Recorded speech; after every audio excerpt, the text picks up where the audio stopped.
ప్రభునందు ప్రియులైన మీకందరికీ యేసుక్రీస్తు ప్రభువారి నామములో శుభవందనాలు తెలియజేస్తూ ఉన్నాం.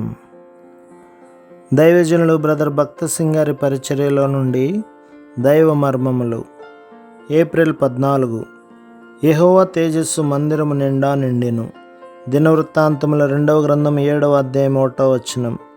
దేవుని మహిమ మనతో గలదని నిశ్చయము చేసుకున్నటకు 4వ దైవిక నియమమును చూచెదము.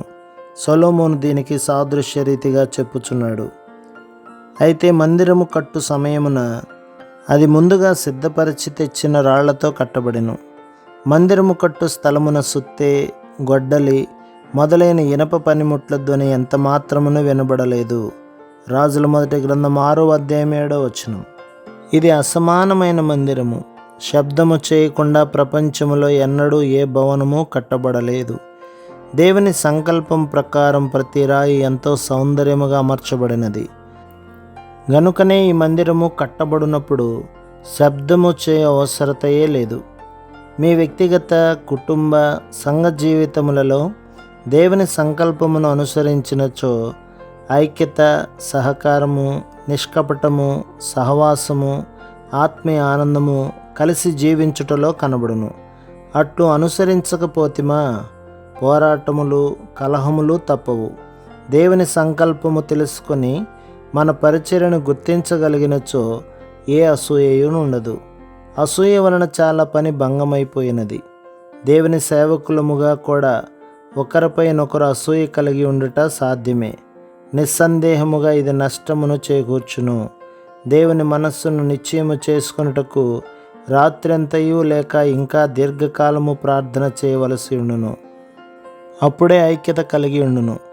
ఆ మందిర నిర్మాణం పూర్తి కాగానే ఆ దినము ప్రభు మహిమ ఇంటిని నింపినందున చాలా ఆనందము కలిగినని దినవృత్తాంతముల 2వ గ్రంథం 7వ అధ్యాయం 1లో చదువుచున్నాము.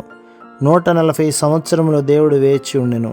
పరలోకపు క్రమములోనికి వచ్చు వరకు దేవుడు తన ప్రజలను ప్రేమించి గద్దించి శిక్షించెను. అప్పుడే దేవుని మహిమ దిగి వచ్చెను. దేవుని మహిమ తిరిగి రావాలనన్నచో మహిమ విడిచి వెళ్ళినదని ఒప్పుకొనవలెను. మనము గొడ్డుబారి ఉన్నామనియు నిష్ఫలముగా నున్నామనియు పొందవలసినంత ఎక్కువగా దేవుని వాక్యమును పొందలేకపోవచ్చున్నామనియు ఒప్పుకొనవలెను. ప్రభువా, హన్నా వలె మీ అక్కర గుర్తించగలిగి ప్రార్థించగలుగునట్లు నేర్పించుము. ఆమె తన కుమారుని మీకు అర్పించడం ద్వారా అక్కరను తీర్చినది. మీ అక్కరను తీర్చగల ఆధిక్యతను నాకును అనుగ్రహించుము. ప్రభువా, మీ వాక్కును ఇతరులకు అందచేయగలిగినట్టి సమూయేలు వలె నన్ను చేయుము. మీ వర్తమానమును ఎరిగి అధికారము నొంది ధైర్యముతో మీ వర్తమానమును ఇవ్వగలుగునట్లు అనుగ్రహించుము. లోక జ్ఞానము పూర్తిగా వదిలివేసి మీ సంకల్పము లేక నమూనాను చేపట్టగల మీ హృదయానుసారుడైన దావీదు వంటి మనుషునిగా నన్ను చేయుడి.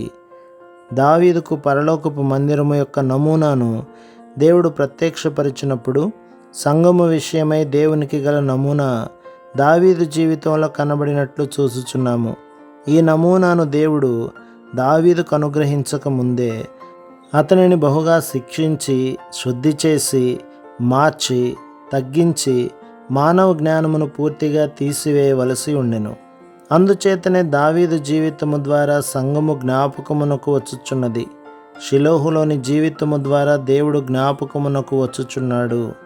ప్రభువా, ఐకమత్యముతో సజీవమైన రాళ్లతో చక్కగా నమర్చబడిన దేవుని మందిరమును కట్టుటకు సమాధాన ప్రియుడగు సొలొమోను వలె నన్ను చేయుడి. ప్రభు మిమ్మును, మీ కుటుంబమును, మీ సంఘమును దీవించి ఆశీర్వదించునుగాక. ఆమేన్.